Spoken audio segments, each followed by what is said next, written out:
All right, here we are, day 3, and we're heading into where all the magic happens with the wax slip inlay test tiles.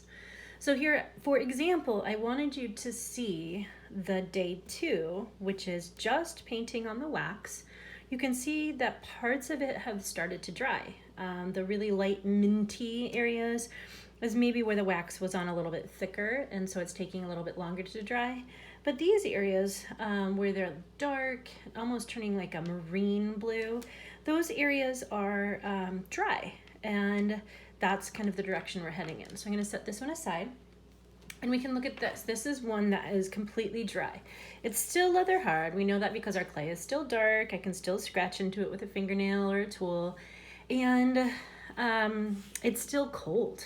We can't bend it, so it's at that like perfect stage of leather hard that is easy to carve with. The wax is actually shiny now, so if I just leave it flat, or if I catch the light from the ceiling here, you can see there's a little bit of a shine on it. I can touch it. It definitely feels waxy, of course, because there's wax on it. But you can see what's cool is you can see through the wax now, and we can see where my green leaves actually are. Now, if I would have chosen a color like purple or blue or red, I might be able to see it even better, but here I am, Mrs. Newman, choosing green, and the color of wax has a green tone to it. So this is not as obvious as maybe it will be for you if you choose a different color. So now we're going to start carving, and let's talk about some of our carving tools. In class, we have a tool like this, and this is called a Sgraffito tool. We've used it for the Sgraffito technique if we've done that project yet. And this tool has a tiny little ball on the end here, and then an even smaller one on this side. Again, Sgraffito tool, and it's meant to carve lines into the clay. This is a professional Sgraffito tool, and it's because I'm your teacher that I get to use this one. But this one is nice. I do have a few of these available in the classroom, and the only difference is that the little ball on the ends is just a little bit larger, and I do have some of these. You also can use just a simple wooden tool. You wouldn't necessarily use this end of this nasty, dirty tool. Make sure you clean it before you use it, but you would use this end here. And another tool that we have is just a small loop tool, and you can see that this has kind of little, tiny little wire loops that are pointy on either end. So it's up to you. The best part about doing test tiles is that we can test each of these tools and figure out which one we like using. Okay, so I'll put these tools here, and I'm going to practice using each of them. So this is by far my favorite for this technique, and what I'm going to do is I'm going to use this tool, and I'm going to start adding some lines to the design. I'm trying to just go around my ongo. So again, as we talked about, if you know where the edges of your ongo is, it makes it a lot easier. I'm just trying to add an outline around the leaf. You can see that the clay and the wax kind of peel off into these nice little peels of chocolate in a way. And that's good. We want to see the color of the clay here. We don't want to see the engobe or the wax. So when we look at this nice and close, you can see that it's actually gray that we're looking at, not this minty or not the color of the engobe.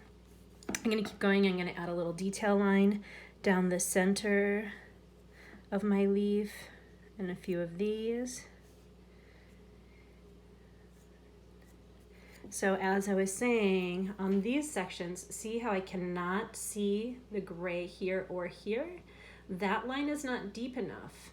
We are going to inlay color, and so we need to make sure that there's a big enough trough so that the inlay color can go inside.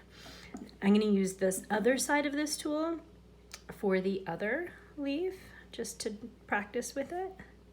It's a smaller line. I don't necessarily like it as much. I feel like it is cutting the clay more, leaving these little slices. I'm going to use this tool for the other one. This is that loop tool, and it's going to give me a really wide carve, a deep carve, depending on how deep you push it into the clay. And then I'm going to practice and see how this tool, this is really important to note. You can see how chunky these are. See how nice and clean that just scooped that clay out. This tool, I'm just gonna make up because I don't see any more engobe under there, just for practice. And you can always come around, because these are test tiles, practice some designs. Just because you ran out of room on your engobe doesn't mean that you can't try it. You might want to try just some straight lines. You can do some hatching. Whatever you think would be interesting to try out. Maybe even just a circle.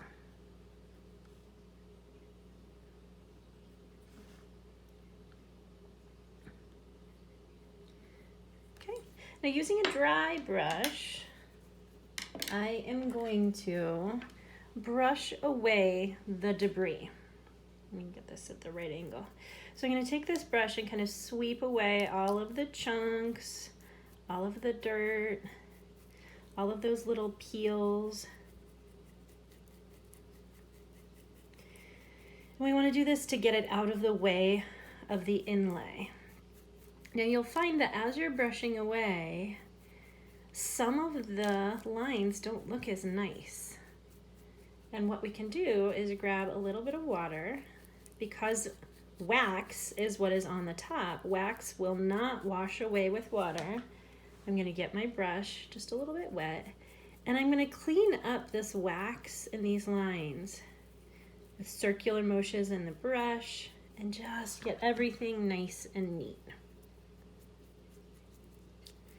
If you skip the craftsmanship of this stage, you'll find that your finished project will not look as nice. Okay, so this is helping with those sharp edges. And again, just cleaning up. Always in ceramics, I keep saying that's not clean enough. Work on your craftsmanship. So make sure that you're just going back and making everything nice and clean. Okay, I can also use a sponge to kind of smooth away and clean that up. I'm going to let this dry for just a sec, and I'll be right back to you.